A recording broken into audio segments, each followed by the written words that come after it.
Hi, this is Maginoni, and here's some comic reviews for you. We got Incredible Hulk number 9, Spider-Man 687, X-Force 26, and Batman 10. Now, let's just go with Incredible Hulk number 9. Now, I'm really, really pleased that Dylan's off this book.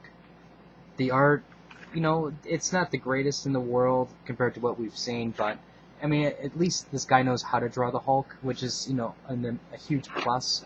Because apparently Dylan has no concept of how to draw the Hulk, and he has no concept of how to draw a battle sequence. So this is already a step in the positive direction. Now, my problem with the story is this. I have this strange feeling that I've seen this type of story before. Especially with the Hulk. Where it's basically what's going on is Banner didn't die. They led us to believe. Banner and the Hulk are the same person still. And what happens is when the Hulk's not angry, he reverts back to Banner, and Banner is playing with the Hulk, and he's putting the Hulk into really horrible or potentially horrible situations. Then he lets Hulk basically accomplish what goal he needs, to get done, in through trickery or other methods. And I think as a whole, the story is really unoriginal. I think, like I said, I've seen this before somewhere, and, basically he's putting him so far to different extremes. We have him in the middle of the ocean, and, spoiler, he's now in space at the end, without oxygen. Since when did that ever kill the Hulk? Overall, though, I'm dropping it. I'm definitely dropping this book.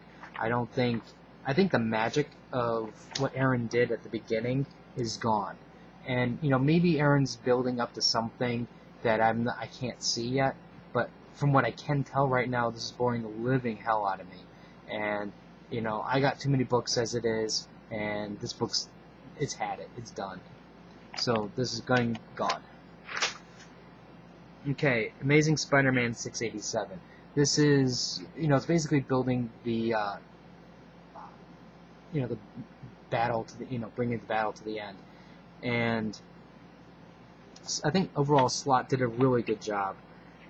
The art's been pretty good throughout the entire run, and the fight sequences here have been really, really good. Been very, very pleased with this overall. The one thing that I'm disappointed with, I guess you can say, is the ending battle with Doc Ock wasn't as epic as I was hoping it was going to be. And then I understand this is the one problem you have with comics is, you can't devote 2 or 3 issues for the actual end battle, so let's just devote a page or 2 and get it done. Now, that being said, there was a really nice moment with Spider-Man that was kind of like that. I don't know if you guys remember, but one of the early issues of Spider-Man where he was basically under tons of rubble, and he was about to die, but yet he's thinking Aunt May, and he, is able to get out. And they had a sequence like that in here, and there is, I won't spoil it, but there are 2 potential deaths in this issue on top of that. So that was kind of surprising that they would do that. But keep in mind, it's potential deaths. Until a body is discovered, they're not dead.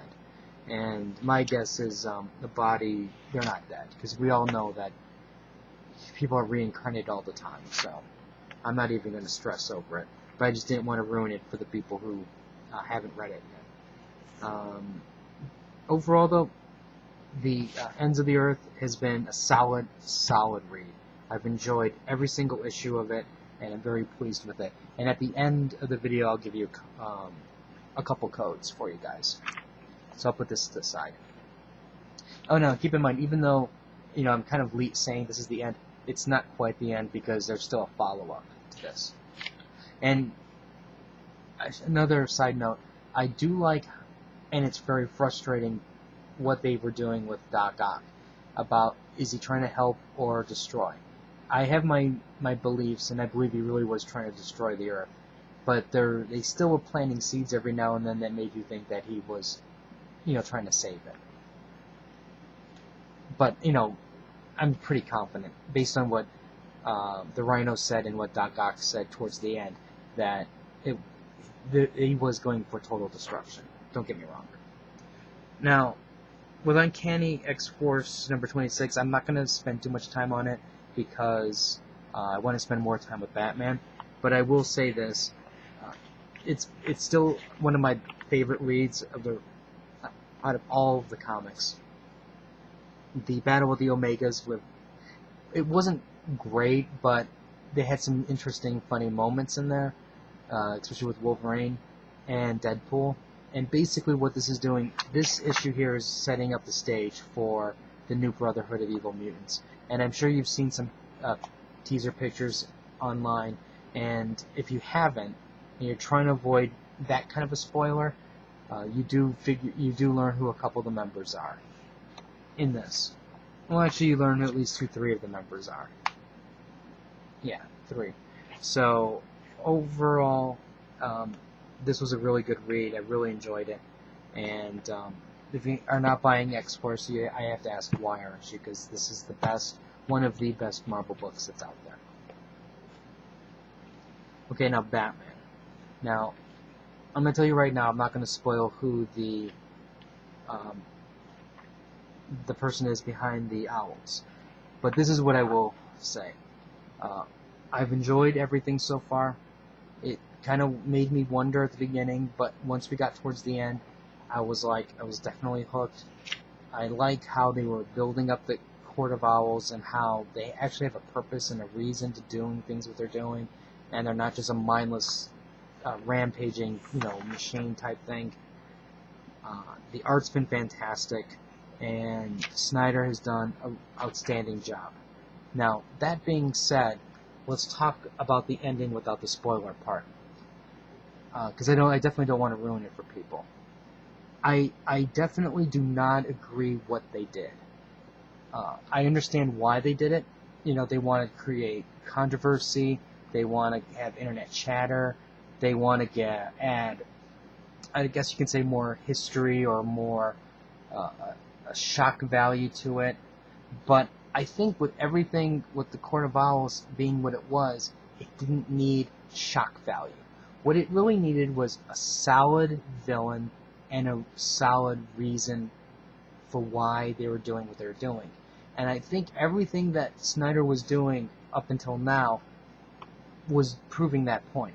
They were getting rid of corruption. They were getting rid of people that they felt that weren't working for, the good, but they were an anti-hero in a sense where they would assassinate people. And I think that was enough. That was enough motivation to actually have a compelling and interesting villain. But the minute they crossed the line and did what they did, I think they made it, at least for me, and I'm sure there's a bunch of other people out there who are going to go, oh, did you have to go there? I don't agree with that. I don't like that. You've ruined everything, and blah, blah, blah, blah. I don't think they've ruined everything, but what I do think they've done was I think they put a little tarnish on the ending, and like I said, I really think that they went to a location where they didn't need to. Also, without the relaunch, well, I guess you can say even it didn't matter with the relaunch of 52 or not. This is a story that could have been told in either of the 2 universes, without a doubt. And there actually was a clue way at the beginning where you could argue the point they told you who the villain was. And once you read it, you'll understand what the clue is. But and I even made a comment about that, I think, way back when. But I did not quite understand at the time what was going on. But now it all makes sense. Now, part of me, when I'm going to be looking at that next issue where they have the battle between the Big Talon and the Batman, I don't know. To me, I don't think I'm going to look at it with as much interest any longer, just because of who the villain is. To me, it just seems very cliched, very basically, it didn't seem like they felt that they were confident that they built up a villain and they had to do a twist to make you to make the villain much more exciting. And that's a shame because, like I said, I think they did a fine job without it.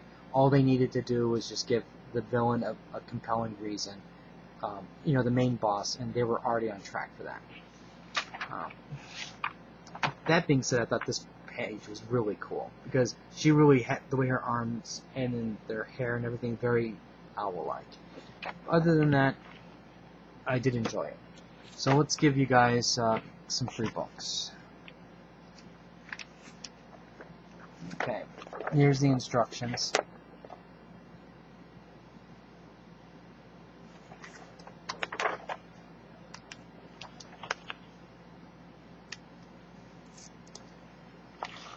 I hate these things.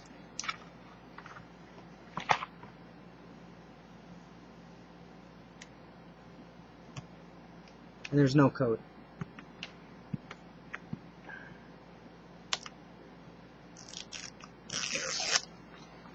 Alright, the code is MTML 8HTERCAI.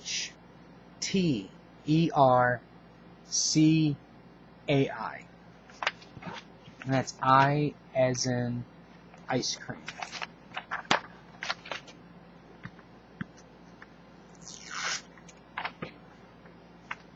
Okay, next up is MTML